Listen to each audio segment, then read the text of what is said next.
ओम शांति। आज 13 जनवरी 2024 की साकार मुरली। आज बाबा ने कहा, मीठे बच्चे मनुष्य शरीर की उन्नति का प्रबंध रचते, आत्मा की उन्नति व चढ़ती का साधन बाप ही बतलाते हैं। यह बाप की रिस्पॉन्सिबिलिटी है। प्रश्न, सदा बच्चों की उन्नति होती रहे, उसके लिए बाप कौन कौन सी श्रीमत देते हैं? उत्तर, बच्चे अपनी उन्नति के लिए पहला, सदा याद की यात्रा पर रहो, याद से आत्मा की जंग निकलेगी। दूसरा, कभी भी बीती को याद नहीं करो और आगे के लिए कोई आस न रखो।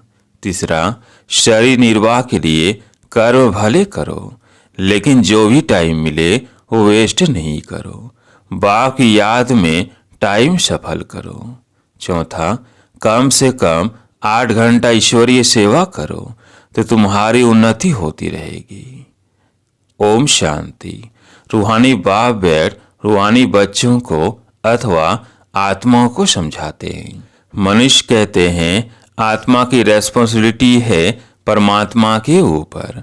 वही सब आत्माओं की उन्नति और मन की शांति का रास्ता बता सकते हैं। आत्मा रहती है भ्रीकुटी में, सबसे न्यारी।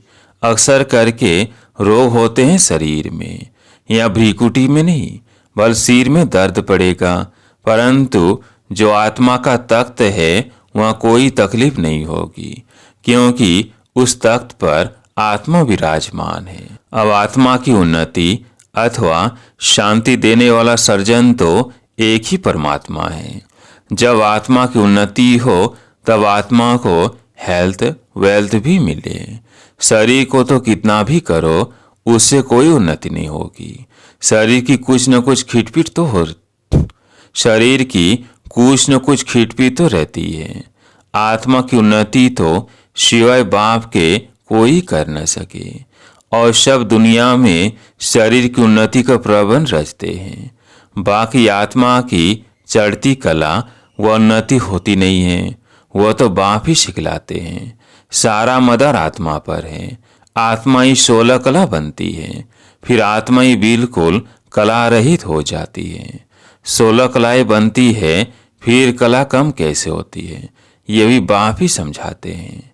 बाप कहते हैं सतयुग में तुमको बहुत सुख था, आत्मा चढ़ती कला में थी, और सत्संगों में आत्मा की उन्नति कैसे हो यह बात नहीं समझाई जाती है।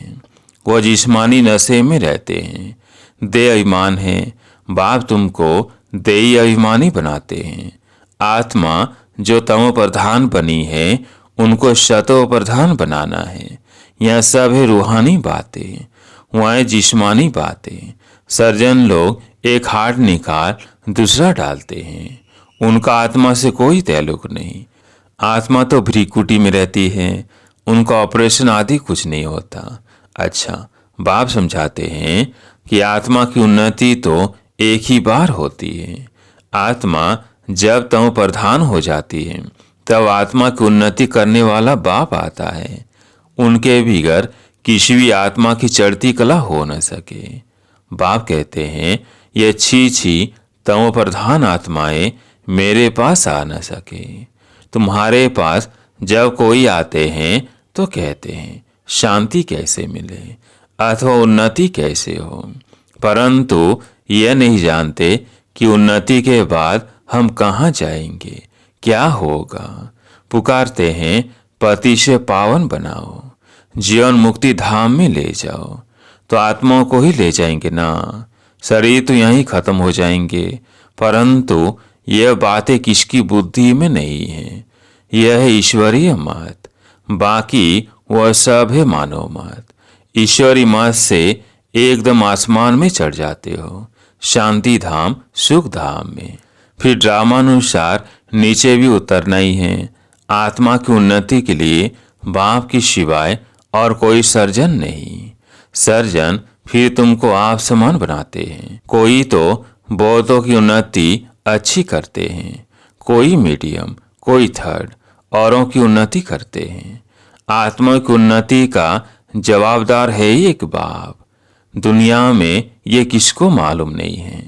बाप कहते हैं इन साधुओं आदि का भी उद्धार करने मैं आता हूँ। पहले जब आत्मा आती है तो पवित्र ही आती है। अब बाप आए हैं सब की उन्नति करने। नंबरवार पुरुषार्थ अनुसार तुम्हारी देखो कितनी उन्नति हो जाती है। वहाँ तुमको शरीर भी फर्स्ट क्लास मिलता है। बाप है ही अविनाशी सर्जन, वही आकर तुम्हारी उन्नति करते हैं तो तुम ऊंच ऊंच अपने स्वीट होम में चले जाएंगे। वो लोग मून पर जाते हैं। अविनाशी सर्जन तुमको उन्नति प्राप्त कराने लिए कहते हैं मामेकम याद करो तो विकर्म विनाश होंगे। बाप विश्व के बच्चों को लिबरेट करते हैं। जब तुम स्वर्ग में जाएंगे तब और सब शांति धाम में होंगे। बाप कितना वंडरफुल कार्य करते हैं, कमाल है बाप की। तब कहते हैं तुम्हारी गति मत तुम ही जानो, आत्मा में ही मत है। आत्मा अलग हो जाए तो मत मिल न सके।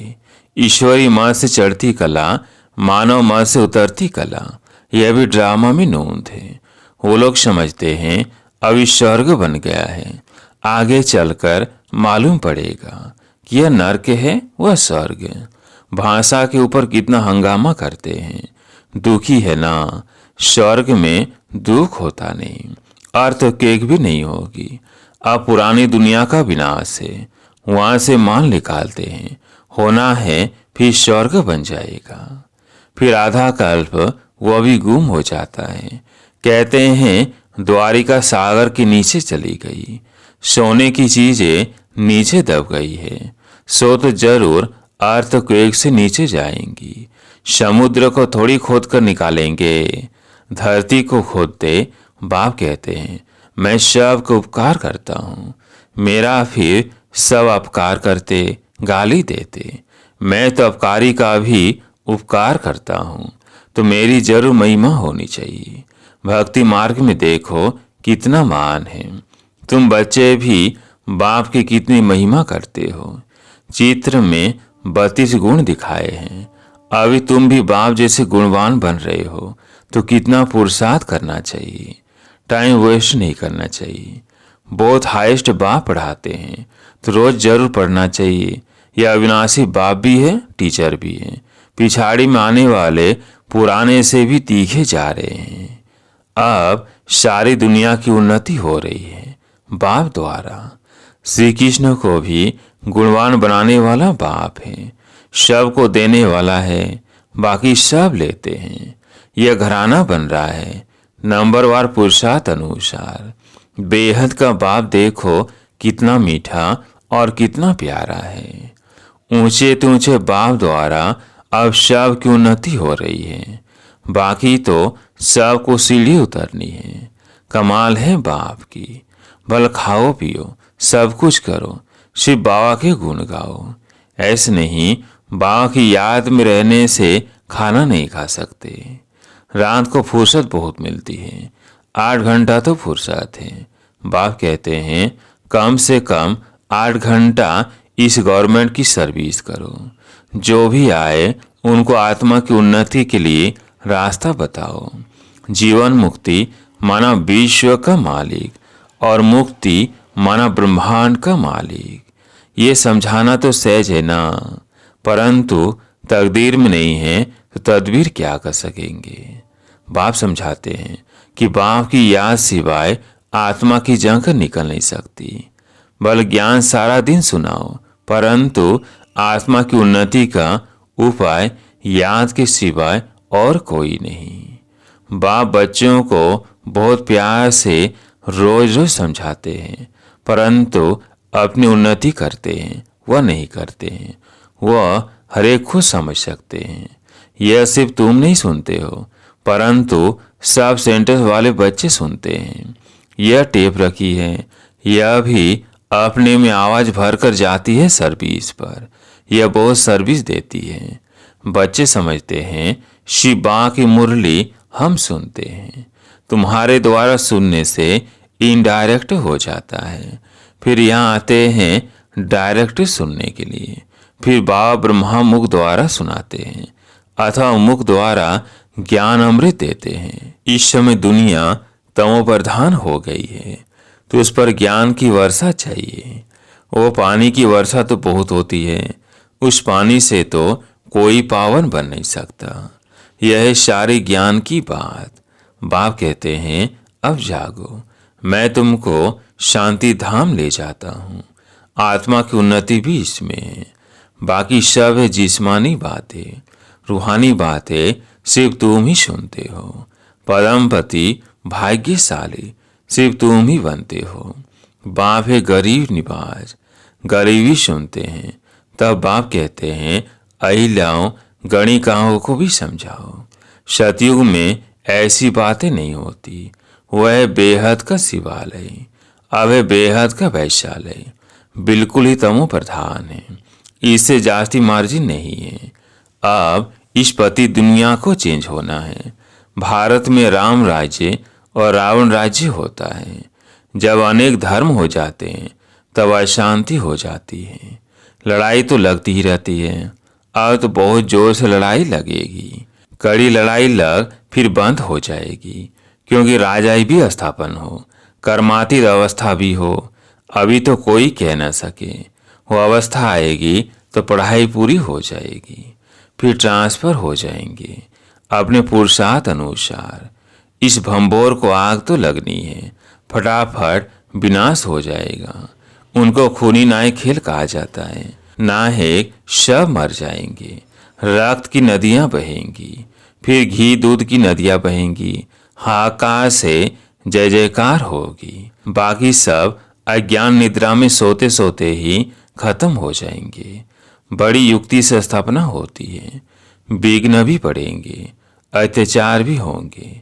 अब माताओं द्वारा स्वर्ग का द्वार खुलता है तो पुरुष भी बहुत, परंतु माता जन्म देती है तो उनको पुरुष से इजाफा ज्यादा मिलता है। स्वर्ग में तो नंबर और सब जाएंगे। कोई 2 जन्म मेल के भी बन सकते हैं। हिसाब किताब जो ड्रामा में नोंद है वही होता है। आत्मा की उन्नति होने से कितना फर्क पड़ जाता है। कोई तो एकदम हाईएस्ट बन जाता है, कोई तो बिल्कुल लोएस्ट। कहाँ राजा तो कहाँ प्रजा।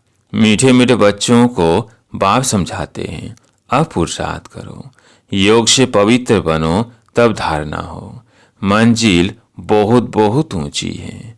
अपने को आत्मा समझ बहुत प्यार से बाप को याद करना है। आत्मा का परमात्मा के साथ लव है ना, यह रूहानी लव, जिससे आत्मा की उन्नति होती है। जिस्मानी लव से गिर पड़ते हैं, तकदीर में नहीं है तो भागंती हो जाते हैं।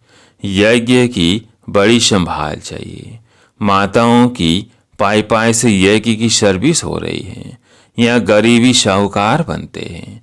सारा मदार पढ़ाई पर है। तुम अभी सदा सुहागिन बनती हो, ये सबको फीलिंग आती है। माला का दाना बनने वालों को कितनी अच्छी फीलिंग चाहिए। शिव बाबा को याद करते सर्विस करते रहो तो बहुत उन्नति हो सकती है। शिव बाबा की सर्विस में शरीर भी नेछावर करना चाहिए। सारा दिन नशा रहे ये मासी का घर नहीं है। देखना है हमने अपनी कितनी उन्नति की है। बाबा कहते हैं, बीती को याद न करो, आगे की कोई आस मत रखो। शरीर निर्वाह अर्थ कर्म तो करना है।